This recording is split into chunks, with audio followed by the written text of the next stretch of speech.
The genius of parables is this. They take something really simple, and basically, this one's built around a seed, easy enough to understand, and soil. We see it all over the place.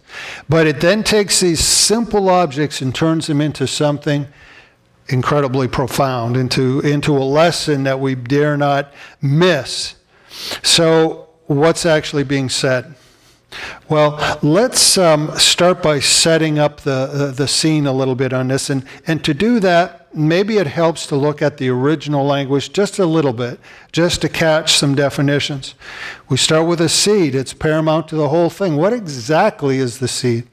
Well, the word used there was logos in the original Greek. And logos has more than just word. It has more to it in the meaning. For instance, it can mean a topic you're talking on. It can mean a line of reasoning. It can mean a motive. It can talk about divine expression, or it can talk about simply straightforward communication. So put all this together between the divine and communication and motive and all, and it comes down to this. The seed is God speaking his thoughts to you. It is God speaking his thoughts to you. And the soil, well, the soil is called, in this, as he explains it, he says the heart. And the way he uses the heart is something that's fairly intuitive to us in English. He uses that word even in the Greek was the word for heart, cardia. We know that word, we all use it. You have cardiac this and cardiac that. Heart. But the heart has a bunch of other meanings, doesn't it? We live in the heartland. What does it mean? That we all have hearts here? Well, yeah, I hope so, but that's not what it means. It means we live in the center, the middle of the country. So just like the Greek, the word meant in the middle. It also meant your feelings and your thought. It means that in English too, right? I want to express my heart to you. You know what I'm saying? I want to tell you some deep feelings. Or at the heart of the matter, and I'm talking intellect. I'm saying, okay, here is the reasoning, here is the thought behind what's going on. So if you put all of this together, the soil means quite literally, I might say, the middle of the mind. So how does that kind of spark when I say the middle of the mind? That's what the soil is. You might think the core, and that's a word that came to me, the core of your mind. And if I say the core of your mind, what comes to mind? Well, probably everything that's really basic to you. The way your personality, your worldview, your attitude, your basic values, all of these things. The core of the mind goes beyond thinking, doesn't it? The core, you can be an intelligent person, you can reason in high levels of reason, but the core sets the reason in motion. We see that in the world around us. You can take the highest thinking scientists in the world, the astrophysicists on both sides. One looks at the universe and he goes, there's no God out there.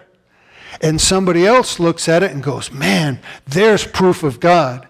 What's the difference? They're both looking at the same empirical evidence. Well, it's at the core of the mind. The core of the mind sees differently.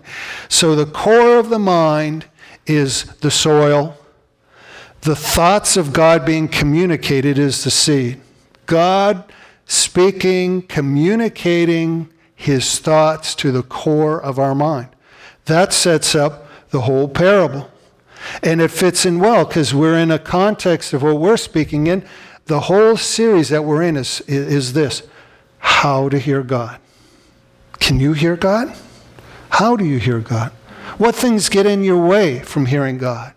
And this parable really hits there. We're talking about obstacles and we're talking about a way to hear God. Kind of interesting because we know the parable, there's 3 bad soils, 1 good soil. You know what that tells me? It tells me there's a whole lot of ways to not hear God. There's a whole lot of ways to miss. And there's only one way to hear him.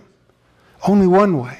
So it becomes important to get this right. So what's being said then? One thing is with this, we're talking to core of your mind. So the greatest obstacle, according to this parable, for you hearing God is your own mind. And the greatest tool at your disposal to hear God is your own mind. It's all in there. Mind, soil, mind, soil. How does this work then to hear God? Let's start with the first soil. It's hard. The first soil is hard soil. This one, we wouldn't have to be a farmer. We could just be anybody who's had exposure to a garden. You know how this works. You grow your vegetables or your flowers. If you have enough, you have a walkway between the rows so you can get there and water and do whatever else you're going to do. There's no difference between that soil and where your plants are, except for one thing. It's hard. And it's hard for only one reason. You're walking on it. And other people who might come to your garden, oh, you want to see my flowers, go out there. Make sure you stay on the path. Ever say that to anyone or hear that? Make sure you stand. And it's just a narrow, hard path, and you walk down this path. So much like the core of your mind. So much like the core of my mind. Except what's the traffic is not foot traffic literally through our minds. It's the traffic of all the thoughts out there in the world. All the things that we hear, all the misconceptions. Just watch TV for 2 hours and see how many misconceptions you can pick up. Even, I hate to say, even in our schools, even in our universities, how many misconceptions you can pick up. I know, now with the internet where things move so quickly, sometimes you go down the commentaries on some comment, you'll know what the foot traffic was in that person's life. It may have been good foot traffic, it may have been bad, and usually it tends to be a lot of bad. And their thinking and their answers, their comments are harsh, they're hard. And it all comes down to the foot traffic that goes through there. Things don't grow in there. They may grow where your plants grow, but they don't grow they're lifeless. Hard, lifeless. Unless you have some crack or something in there. Nothing, lifeless. Seeds bounce off. Broadcasting the seeds, that's what it was called in that day. They didn't have all the fancy stuff like Kevin has today. They would just toss the seeds, and where they landed, they landed. And when they hit the hard soil, they would bounce off. Know anybody like that in a spiritual sense? It could be in here. It could be at your work. It could be anywhere. The Word is still the Word. God is still communicating. The seed, the thought of God is still coming, but it bounces off. Ping. Happens all the time. Just being in here is no guarantee. All comes down to one feature. It's hard. It's just hard. And it doesn't let anything in. Number 4 is the good soil. The middle mind, the core of the mind. What's the good core of the mind, the good middle of the mind? Interesting, because Jesus only gives one qualifying definition, is the good soil produces life. That's what made a good soil. Oh, just like your garden. It doesn't care. You can have this wonderfully tilled up garden and soil looks great. And if you plant your seeds in there and nothing comes up, you go, man, that's not good soil. It's defined by the life it produces.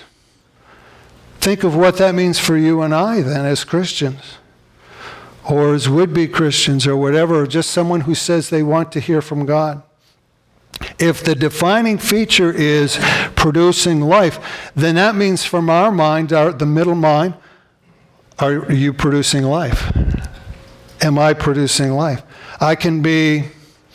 I can rationalize how I must be the good soil, but it doesn't matter if I'm not producing life. Something's wrong. Something's wrong there. It's not working.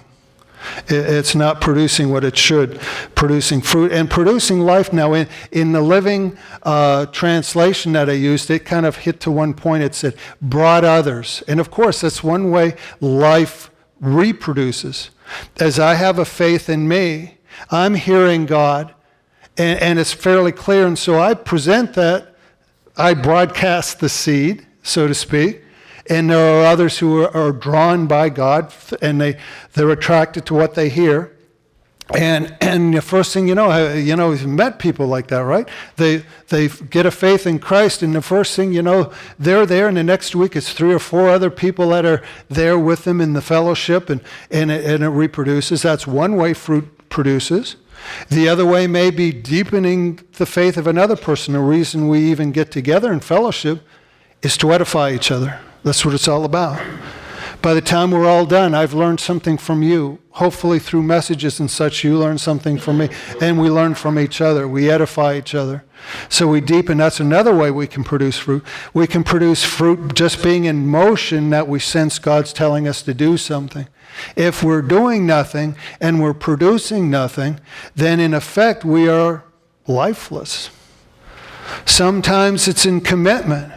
And there's a big one for churches, not just here. I notice this kind of everywhere. Is this, baptism is a basic commitment. It's amazing how that has kind of dropped off. Membership is a basic commitment.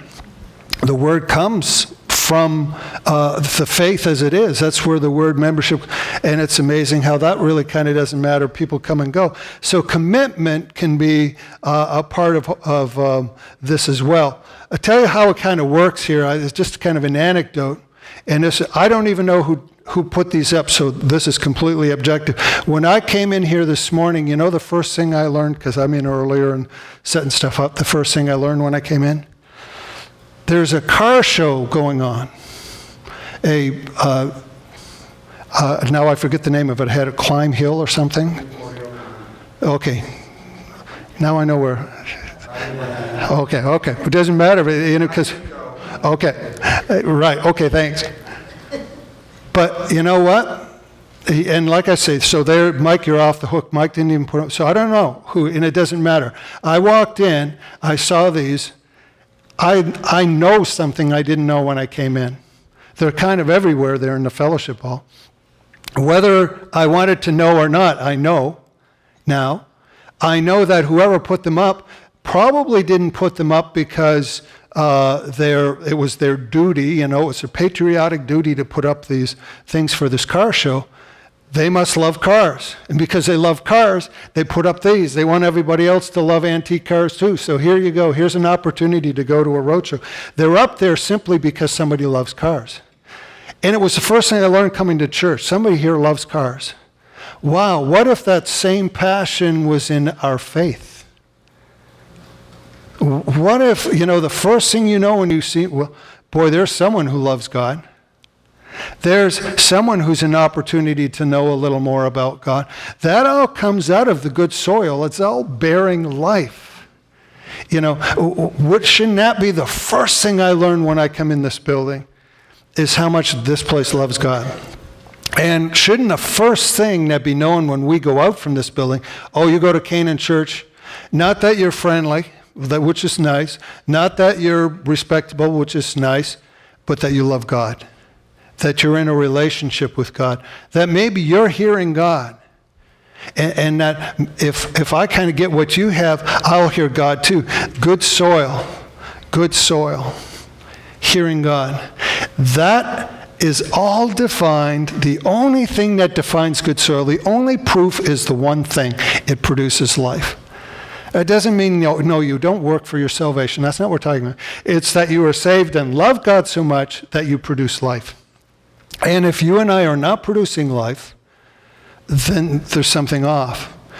And one thing is, we're not going to hear from God. There is one of the results.